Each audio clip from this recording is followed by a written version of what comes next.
Hi, everybody. Welcome to another episode of Band Together Leadership. My name is Paul Everts, and I'm your host.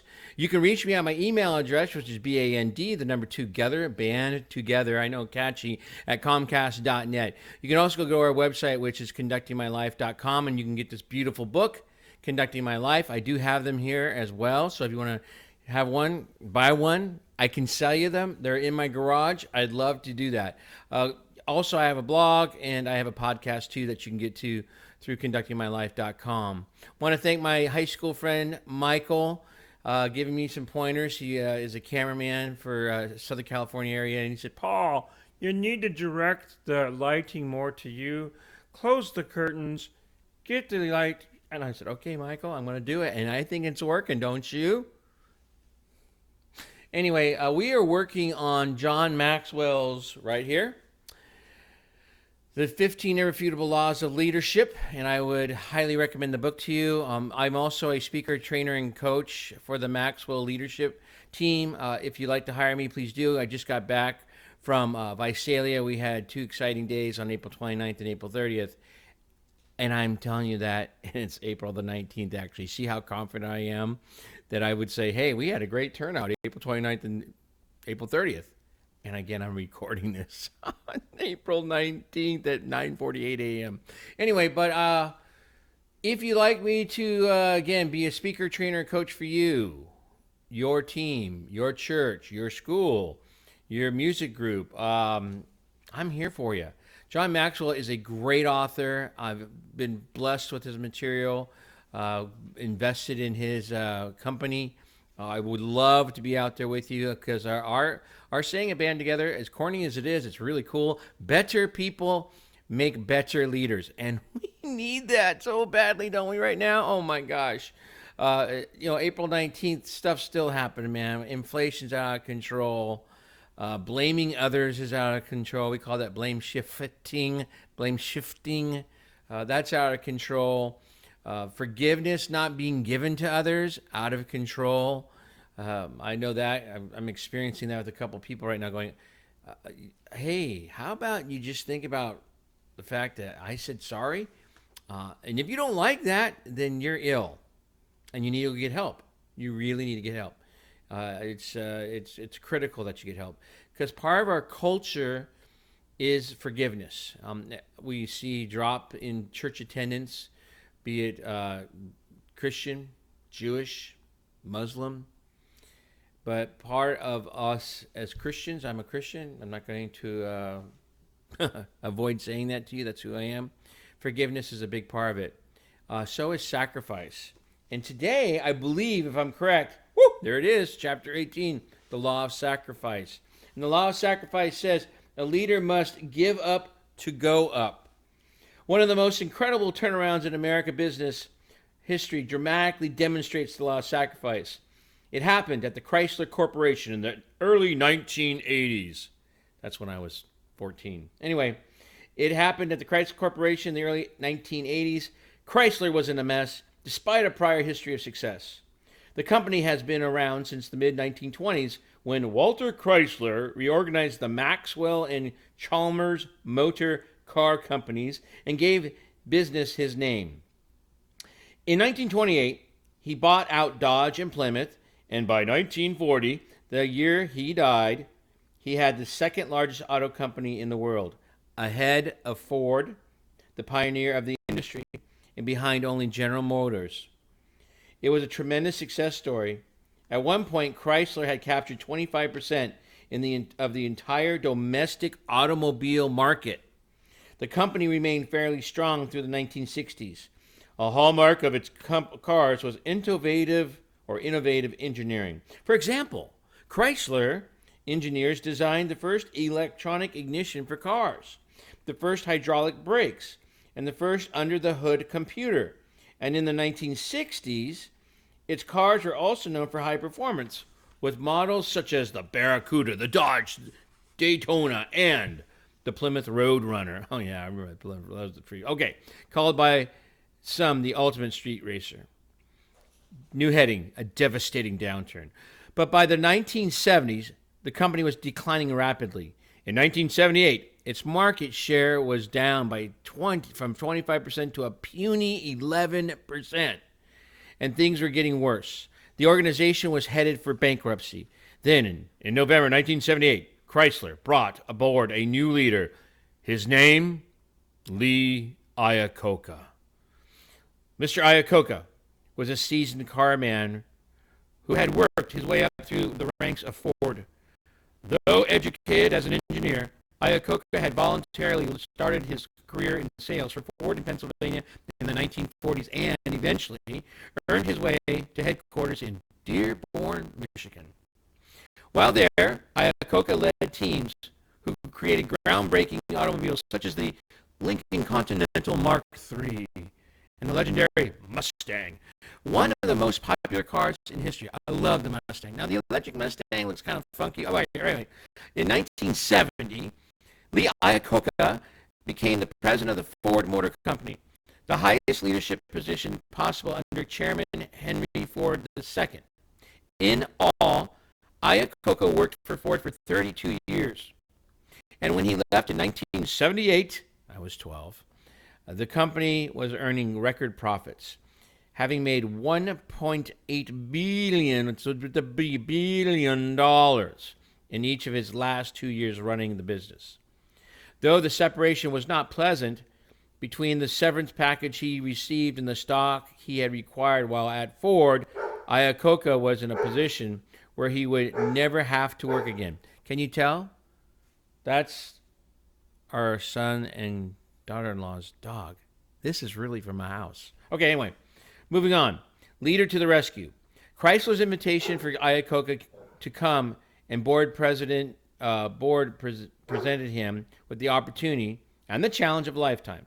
John Ricardo, then chairman of the board for Chrysler, recognized that the company needed strong leadership to survive, something he could not adequately provide.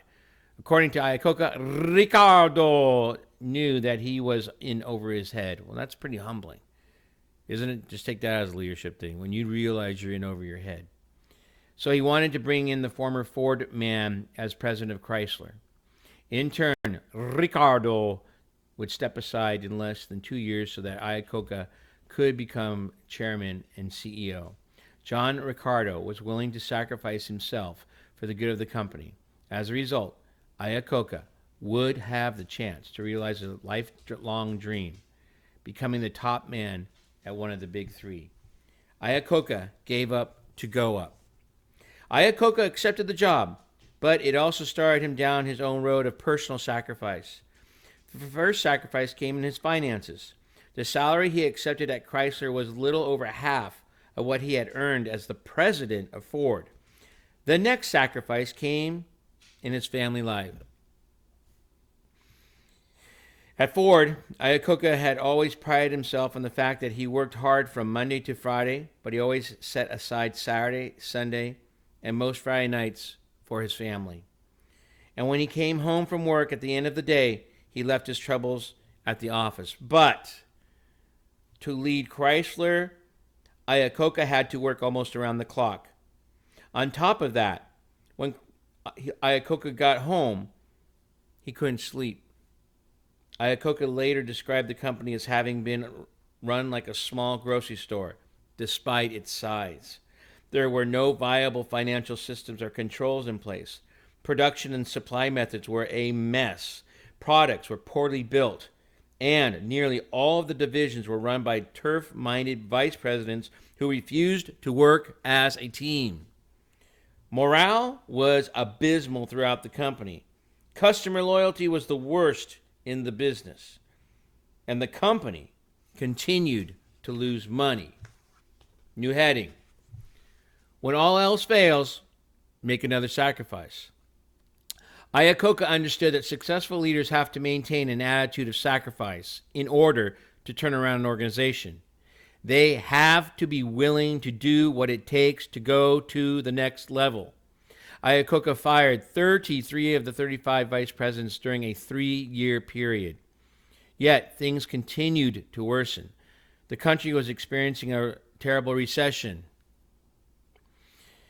and interest rates were the highest they had ever been. Then oil prices skyrocketed when the Shah of Iran was deposed in early 1979. Chrysler's market share fell to a weak 8%. Despite all Iacocca's work, it seemed as if the law of sacrifice was not working. Iacocca worked harder to rebuild the company by bringing in the very best leaders in the business, many of whom had retired from Ford. Iacocca cut every expense he could and built on the company's strengths, but those measures were not enough to lift up the company. Chrysler was headed for bankruptcy. Iacocca had to face the greatest personal sacrifice of all. He would go to the American government with his proverbial hat in his hand for a loan guarantee. At Ford, Iacocca had developed a reputation for being highly critical of any government involvement in business. Me too.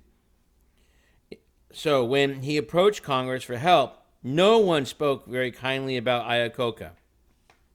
Iacocca later discussed that episode. He said, quote, "In the minds of the Congress and the media, we had sinned. We had missed the mark, and we deserved to be punished. And punished we were. During the congressional hearings, we were held up before the entire world as living examples of everything that was wrong with American industry. We were humiliated on the editorial pages for not having the decency to give up and die gracefully. Our wives, our kids were the butt of jokes in shopping malls and schools. It was a far higher price to pay than just closing the doors and walking away. It was personal. It was pointed. And it was painful." Swallowing his pride was a horrific sacrifice for Iacocca, one that many top corporate executives never would have made. But it was a price he had to pay to save the company. At least one sacrifice Iacocca made at that time received positive press. Iacocca reduced his own salary to $1 a year. At the time he said, quote, "Leadership means setting an example. When you find yourself in a position of leadership, people follow your every move," end of quote. And the chapter goes on, but I'd like you to buy the book. There's no doubt, even being a band director, a high school band director for 30 years, it's not doing a car company and all that kind of stuff, but everything's relative, right? The Saturdays of rehearsal from 8 till 4 and 8 a.m. to 4. Friday night football games, basketball games on Tuesdays and Thursdays, Monday night. I can go on and on for 30 years, my family. And even to this day, I have people sucking time away from me. But if you want to be a leader, you got to give up to go up. And that means you're going to have to make some choices. And it's been very hard. And not everyone's going to like the choices you make. And as it said, things got personal. I hate you, Mr. Everett. I'm sorry. But as long as my wife and God love me, I can stand people hating me. People hated Gandhi. People hated Kennedy, Lincoln. People hated Jesus Christ. I don't work to be hated. At the same time, I don't work to be loved. I just work. I love people. Love is a verb, and you're going to sacrifice things to be a leader. So I like to get these done by 15 minutes. So therefore, I got to give up to go up, which means make choices. Begin with the end in mind. Do the choices reflect you with your eulogies? Yes. A lot of people are going to love you. Just be ready for people to hate you. Every rose bush has thorns. First, understand and be understood. And then finally, people don't care how much you know until they know how much you care. And I care about you very much. And I hope this helps somebody. Graduation is getting close. I do have one or two high school students, if not more, watching this. And I wish you the very best as we get closer to graduation. God bless you. God bless the United States. Continue to tune in to band together. Take care, everybody.